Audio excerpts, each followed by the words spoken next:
Hi party people, how are you? I hope you're having a wonderful week. Okay, so we have our finalists for the Women's Conti Cup.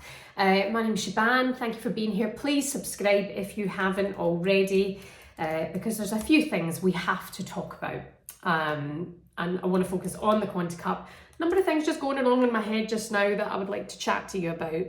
Some of those being Arsenal, Stina Blackstenius, Katie McCabe, Chelsea, 4 goals from Sam Kerr, Frank Kirby, what's going on there, and also the competition.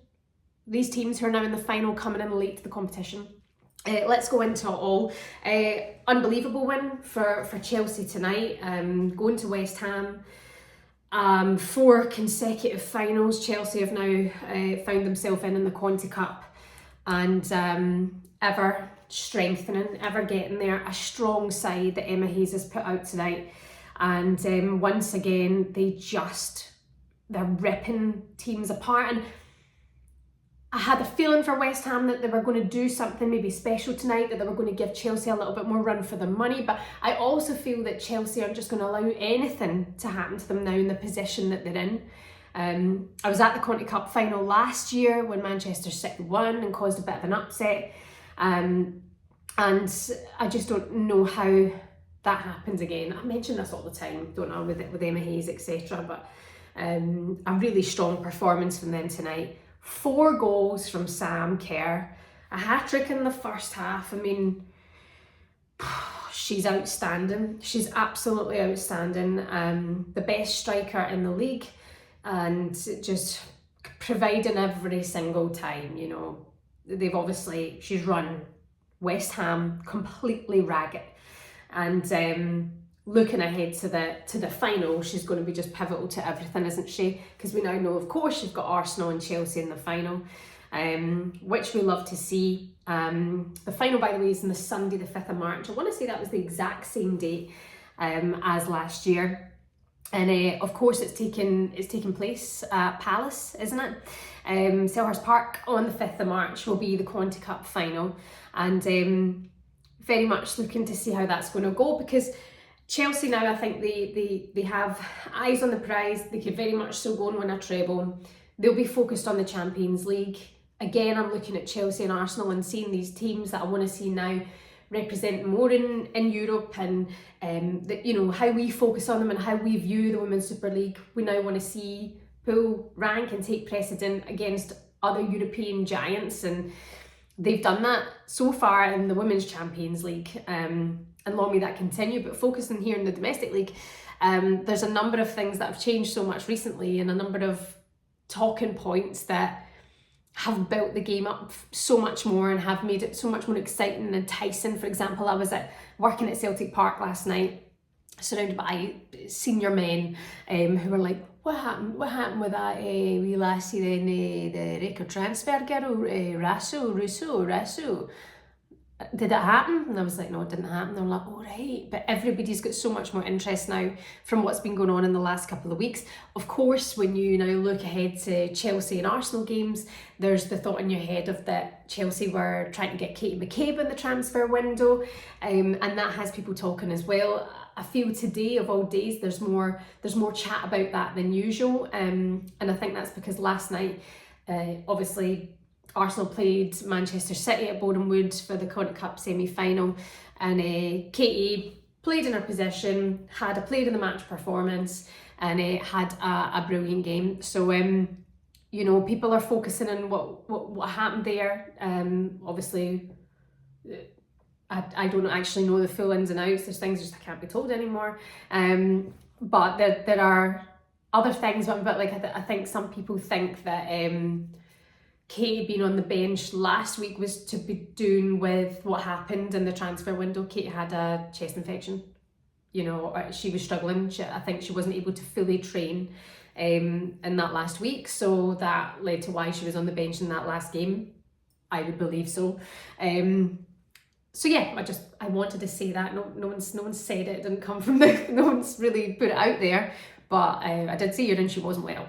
And she was really struggling with a chest infection. So that puts that to bed.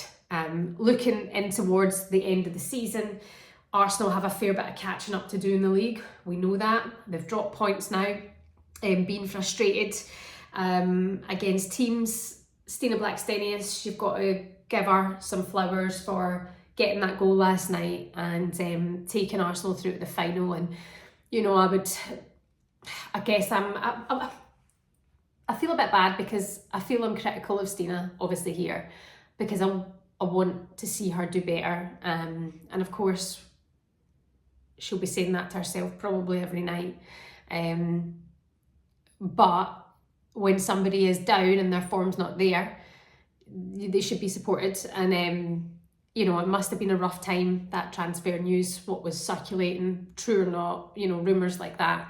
When you're away from home, when your confidence is low, when your form's not what it should be, it cannot help. So after a conversation I'd had recently with a producer in TV for women's football shows, she'd said, you know, that there's the choice over supporting players and making sure that they feel supported, or everyone ganging up on that player. And I still very much so feel like I don't want to be that person, you know, kind of a bit deep, but I don't want to ever be somebody who would be a mean person or kick people when they're down. It's not where the game is at yet, and I really don't ever want it to go there as well. Anyway, that's a story for another time. So fair play to Stina Blackstenius getting the goal last night. There are a number of players at Arsenal that, obviously, looking at the squad, and then you pick them up next to Chelsea, I look and go, Chelsea's got that depth. They're strong all over the pitch. They're not dropping points. They are hungry. They're going in for the kill, and Arsenal now are looking a little more vulnerable because in front of goal they haven't been as clinical, because Leah Volti had that niggle, and it's great she's back in and she's fine. And you're without two of the best players in the world, of course, Beth Mead and Viviana Miedema. So there are areas of concern there looking ahead to this final. One thing I will say in the game tonight, Chelsea against West Ham, Fran Kirby took a bit of a knock, so I don't know what this means, what has happened, but she did go off. So that's an area of concern for Chelsea, but like we say, they've got that strength and depth. Arsenal will be throwing all of their everything at that final because they need silverware this season.